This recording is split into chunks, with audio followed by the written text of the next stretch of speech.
Di awal Desember tahun 2025, masyarakat Indonesia dikejutkan dengan sebuah kasus dari kota Medan, di mana seorang anak berusia 12 tahun yang masih duduk di bangku sekolah kelas 6 SD diduga mengambil nyawa ibu kandungnya sendiri. Bukan karena ia jahat, bukan karena ia tidak waras, tapi ada sesuatu yang sangat salah di balik dinding rumah itu, dan kita semua perlu memahaminya.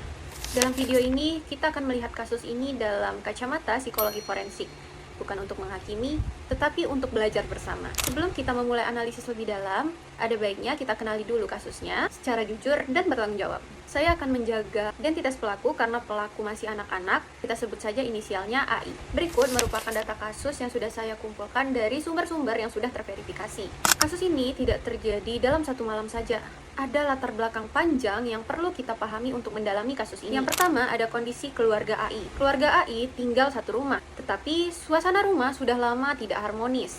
Ayah dan ibu AI tidur di lantai yang berbeda. Menurut keterangan polisi, ibu AI sering marah-marah, memukul kakak AI menggunakan sapu dan tali pinggang hingga memar, tak pernah mengancam anggota keluarga dengan menggunakan pisau. Yang mana AI sering sekali menyaksikan semua ini, dan rasa marah yang ia rasakan itu ia pendam sendirian.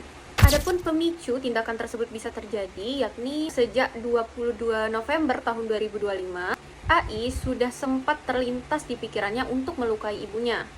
Yang mana ini dipicu ketika AI melihat kakaknya sedang dipukuli. Nah, pemicu yang kedua yakni ketika game online milik AI itu dihapus oleh ibunya. Yang mana bagi AI, game online bukanlah sekedar hiburan, tapi itu adalah satu-satunya pelarian yang bisa ia lakukan ketika ada tekanan dari rumah. Nah, adapun pemicu tambahan lainnya, AI ini diduga sering menonton film-film Jepang atau anime yang menampilkan adegan kekerasan menggunakan pisau. Adapun kronologi di malam kejadian peristiwa itu, yakni sekitar pukul 4 waktu Indonesia bagian Barat, AI terbangun dan ia melihat ibunya tidur di sampingnya. Kemudian secara tiba-tiba rasa marah yang ia pendam sendiri itu tiba-tiba meledak. AI berdiri, mencuci muka, kemudian pergi ke dapur untuk mengambil pisau. Kemudian AI membuka bajunya agar tidak terkena darah. Ini menunjukkan adanya perencanaan, bukan sekedar emosi yang spontan meledak. Kemudian AI menikam ibunya sebanyak 26 kali, yang kemudian membuat kakaknya terbangun dan mencoba untuk merampas pisau yang ia pakai, namun tidak bisa karena tangannya ikut tersayat. Kemudian ibunya dinyatakan meninggal pada pukul 5.40 waktu Indonesia bagian Barat. Nah teman-teman, sekarang kita masuk ke bagian inti. Kita akan melihat kasus ini melalui 3 konsep teori dari psikologi forensik. Nah selanjutnya saya akan berusaha menjelaskan dengan bahasa yang mudah dipahami sehingga teman-teman bisa memahami bagaimana kasus ini dalam kacamata psikologi forensik. Nah konsep yang pertama itu disebut dengan parasite. Kata parasite mungkin terdengar asing di telinga kita. Singkatnya, parasite ini adalah tindakan pembunuhan yang dilakukan anak kepada orang tuanya. Yang mana menurut penelitian Hayde tahun 1992, kasus ini terbilang jarang, yang mana di dunia itu menyumbang sekitar 2-3% dari total kasus pembunuhan yang terjadi. Nah, justru karena jarangnya ini, biasanya ada sesuatu yang sangat serius yang terjadi di baliknya. Hayde sendiri dalam penelitiannya menemukan ada 3 tipe anak yang bisa melakukan parasite ini. Tipe yang pertama, anak yang selama bertahun-tahun menjadi korban atau saksi kekerasan yang ada di rumah sampai ia tidak tahan lagi. Tipe yang kedua, anak dengan gangguan mental yang memang sulit untuk ditangani. Nah, tipe yang ketiga, anak yang melakukannya karena ada motif materi atau kepentingan pribadi. Nah, berdasarkan data yang sudah terverifikasi juga pemeriksaan psikologis oleh kepolisian, AI menunjukkan ciri-ciri yang mendekati ke arah tipe yang pertama tadi, yakni anak yang terpapar kekerasan dalam waktu yang lama. Nah, menurut psikolog yang memeriksa AI, tidak ada ditemukannya dalam diri AI tanda-tanda gangguan perilaku atau conduct disorder maupun gangguan mental. Yang ada adalah tekanan psikologis yang besar akibat apa yang ia alami dan ia saksikan setiap harinya. Nah, konsep yang kedua adalah social learning theory dari Bandura. Nah, kalian pernah dengar nggak sih istilah anak yang tumbuh dengan kekerasan cenderung memakai kekerasan juga? Nah, itu bukan sekedar mitos teman-teman, itu ada teorinya. Yang mana Albert Bandura, seorang ahli psikolog pada tahun 1977, itu mengungkapkan istilah social learning theory. Pada teori ini dijelaskan manusia itu belajar dengan mengamati dan meniru perilaku orang di sekitarnya. Dalam kasus ini ada 3 guru kekerasan yang tanpa sadar hadir dalam hidup AI. Nah, yang pertama itu adalah lingkungan rumah. AI tumbuh dengan melihat ibunya mengancam keluarganya menggunakan pisau, terus memukuli kakaknya. Nah, yang mana secara tidak sadar otak AI itu belajar bahwa pisau dan kekerasan merupakan cara untuk menyelesaikan masalah. Nah, yang kedua ada game online.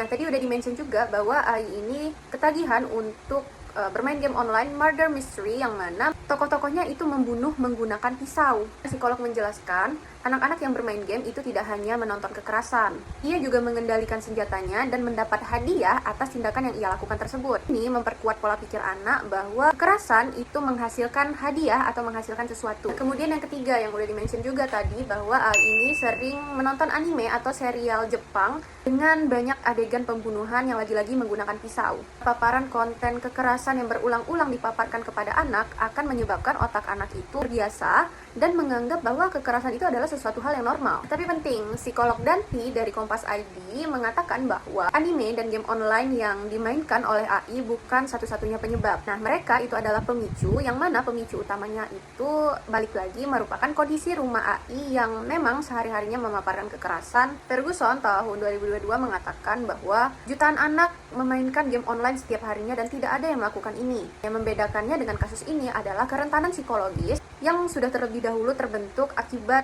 terpapar kekerasan setiap harinya di lingkungan rumahnya. Nah, konsep yang ketiga adalah trauma akumulatif dan ketidakmampuan untuk mengatur emosi. Trauma akumulatif ini bukanlah suatu kejadian yang besar. Ia terbentuk dari luka-luka kecil yang ditumpuk terus setiap harinya, sampai akhirnya tidak tertampung lagi dan meledak. Nah, bayangkan nih, ada gelas yang diisi air sedikit demi sedikit setiap harinya. Gelas itu tidak terasa penuh, tetapi pada suatu hari, hanya dengan satu tetes terakhir, gelas itu bisa tumpah. Nah, bagi AI, air itu adalah bagaimana ia menyaksikan kakaknya dipukuli berkali-kali, bagaimana dia dimarahi dan dicubit oleh ibunya, terus bagaimana ia melihat ibunya mengancam mereka dengan pisau, terus tinggal di rumah yang tidak seperti rumah, atmosfernya itu selalu tegang. Jika tetes terakhir itu jatuh, game online AI dihapus, malam yang sunyi, pisau ada di dapur, otak AI tidak punya cukup rem untuk mengendalikan ledakan yang ia rasakan malam itu. Salah satu psikolog yang dihubungi Detikcom juga mengatakan bahwa adanya kemungkinan displacement dari pihak korban, kemarahan yang sebenarnya ditujukan kepada suami tetapi dialihkan kepada anak-anaknya. Sebenarnya siklus ini sangat umum terjadi di keluarga-keluarga dengan tekanan yang tinggi. Bukan berarti kita membenarkan perilaku AI, tetapi ini tuh penjelasan bagaimana dan mengapa kasus ini tuh bisa terjadi. Dan disinilah psikologi forensik itu berperan. Nah, selanjutnya kita masuk ke implikasi dan pencegahan. Jadi, apa sih sebenarnya yang bisa kita pelajari dari kasus ini?